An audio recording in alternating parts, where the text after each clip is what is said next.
healthier food and more desirable meals for thousands of students. Students, parents, and health and nutrition partners working within the schools were not consulted with this decision, nor offered their input in the decision that was made in recent weeks.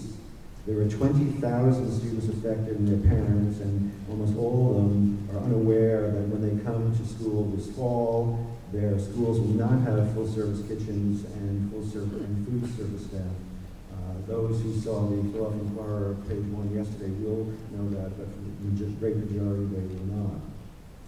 I'm going to limit my remarks to the policy and financial aspects of this in the few minutes I have. Ms. Rachel Cahill from Drexel University will speak to some of the nutrition health aspects. My young friend here, Seth Brown, who is a youth wellness advocate with PUFFA, will speak to his personal experience in schools.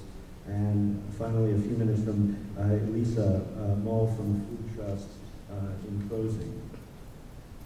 I'd like to address our most important concern, which is that we think in the assessment of labor-saving costs, and we understand that this is a terrible fiscal environment, and none of you really would ever want to make decisions that are being forced upon you. But our view is that what has not been considered in this decision is the reduction in meals participation, in kids eating these meals as a result of going from full-service kitchens to pre-plated meals, and that this is a step backward, because one of the wonderful things about the school district, and particularly with Dr. Arkerman's leadership and Michael Nash and Wayne Gozella, creating almost a model for the country of advances in breakfast expansion and universal feeding, something that I worked on back in 1990. This is a backward step. And we have looked at the school participation data, if I can just conclude, if I could, particularly in non-universal schools. And we've seen, if you look at page 3 of our statement, I'm going to give you a very short summary, there's a significant difference in meal participation rates in those non-universal schools when you compare the satellite pre-plated meal schools versus the full-service kitchens. In elementary schools, you have a daily participation rate of 73% versus 43%. And in middle schools, you have 56% versus 34% for full-plated, pre-plated meals. Those are significant differences based on data from the 2009-10 participation. When you translate those decreases in participation, aside from the nutrition aspects of that, health aspects, it has a monetary aspect. That would mean considerably less federal reimbursements, and we would estimate that with a 25% reduction, you may well be losing $1.5 million in federal reimbursements. There is a significant risk there, and we respectfully suggest that this was likely not considered in the rush to find cost savings, particularly labor-saving costs in this area. So I'm going to conclude my remarks by just also saying that this is an area, controversial area of pre-plated meals versus full-service kitchen. It has been such an area of serious concern that the school district has commissioned a study, which is underway right now, with the city health department, the school district, and the former USDA Deputy Secretary Shirley Watkins. And that study will look at the nutrition value, the freshness, the acceptability, how many meals are thrown out by kids who just won't eat them around these pre-plated meals. And we would suggest to you to hold off this decision until that report is done in December, January, so that you can better assess whether a further switch in 26 schools, 20,000 kids to pre-plated is really the wise way to go. I'm going to ask now Rachel Cahill from Drexel University to speak to some of the health nutrition aspects. Hi, good afternoon. I just wanted to say a word for Drexel School of Public Health about our concerns about the hunger and health impacts that this decision to close the full-service kitchens is going to have. We think that the conversion to pre-plated meals is really a step back. We've really worked with food services to do a lot of progressive things, as Jonathan mentioned. And, you know, Dr. Schulten is my boss, and her research has shown that in our city where 1 in 4 children are food insecure or hungry, and in the 1st congressional district where we're the 2nd highest in the nation in terms of hunger rates, we need to have an especially specific commitment to making sure that kids in these neighborhoods have access to good food. Our research shows that food insecurity has lifelong health and development consequences for children. And as Jonathan mentioned, many of us have partnered with the district to fight for the continuation of the universal feeding program. And we think that shutting the full-service kitchens is counterproductive to the goals of universal feeding, and that to make the school district meals program truly universal, schools must offer food to kids that they actually want to eat. The most concerning thing when we looked at the data that Jonathan mentioned is the difference in lunch participation rates between schools with full-service kitchens and schools using pre-plated meals, the difference is most significant in those non-universal schools. And that's problematic because that means that poor children in non-universal feeding schools will likely be most apt to suffer from this kitchen closing decision. If fewer students overall participate in lunch because it is less appealing, stigma becomes a greater issue for children who must rely on those pre-plated meals and don't have the option to bring something else.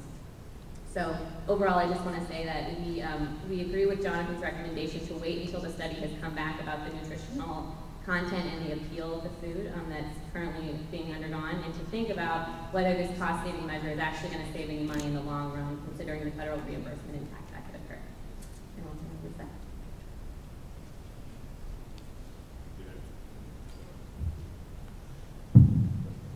Good afternoon, members of the School Reform Commission, Superintendent Ackerman. As you already know, my name is Seth Brown, and I am a rising senior at Parkway West High School and a PUFFA Youth Wellness Advocate. I attended Samuel Cowan Elementary and Maya Middle School and have relatives who attend these same schools. Why are full-service kitchens so important? Full-service kitchens are important because the quality and presentation of the food is better, and this makes students feel special and appreciated. Within the schools, there are many problems with food served. These problems are more prevalent in schools that serve satellite pre-plated meals, where most of the food is often freezer burned, half cooked or half frozen, and generally unappetizing. Many of my peers who attend schools with satellite kitchens will tell you that they have skipped lunches because of the horrible conditions of the food. My classmates and I used to throw away school lunches because they did not appear safe to eat, or we just didn't trust what was cooked. We see and don't like pink cheeseburgers, pink chicken patties, and raw milk. Although they are not perfect, we need to keep the full-service kitchens that we have. We should do this because the lunches in full-service kitchens are prepared in a more professional way. The students who eat them feel more appreciated, and the quality of the food is much better. Full-service kitchens also offer increased portion size. If students are allowed to have seconds, they will be making sure that their bodies get the proper nutrients that they need. Excuse me for 1 minute. Okay, I'm sorry for that.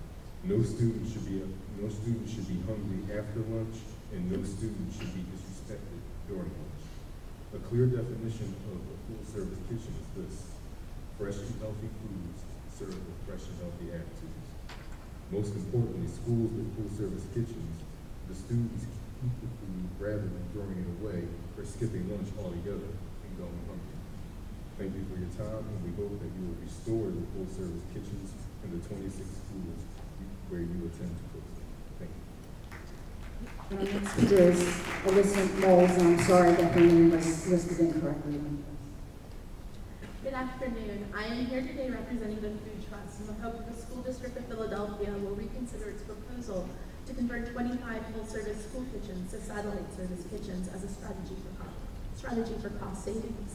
While I understand the district is under enormous pressure to reduce costs, in the long run, converting these kitchens may end up increasing costs and will make the preparation of healthier foods like fresh produce and locally farmed products much more difficult. The Division of Food Services has been proactive in its work to improve meals, recognizing that our children deserve the very best and they should be commended for their tireless work in this regard. Unfortunately, they are struggling within their own budget to achieve this goal. As a result, the district has turned to lower cost option of pre-plated meals. While they may meet minimum nutrition requirements, these meals are highly processed and lack fresh fruits and vegetables. They are also considered by many, especially the students, to be of substandard in quality. Because of this, participation in the school meal program can drop when pre-plated meals are served.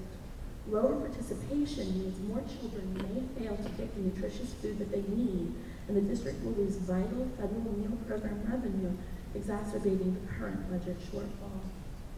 Across the country, there is a growing attention to the need for improving school food, incorporating fresh produce, and connecting school cafeterias to local farms.